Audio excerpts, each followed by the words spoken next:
What's up mga ka-drawing? Ngayon ay alas 5 na ng umaga at naghahanda nga tayo para makipagkita sa mga tropa. So sa makikita nyo, basa ang daan sa kadahilan ng umulan kanina at muntik pa kaming di makaalis. Pero tuloy ang ligaya mga ka-drawing, eto nga at magkakasama na kami. Wow! Ayan at bumabiyahe na kami.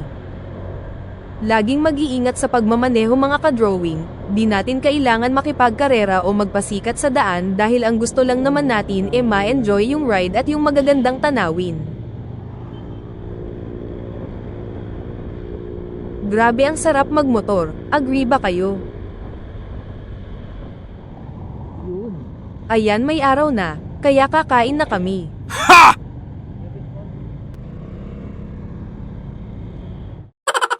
Ang ganda dito sa kinainan namin dahil pinayagan kami sa kubo.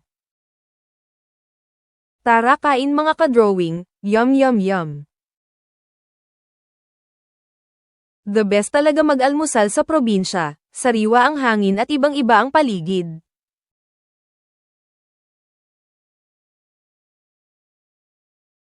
Maraming salamat sa panonood mga ka-drawing, kung nagustuhan mo ang video na ito please like and share. And kung may mga suggestion kayo na mga lugar na pwede naming dalawin, mag-comment lang po kayo. See you sa aming next video. Bye-bye!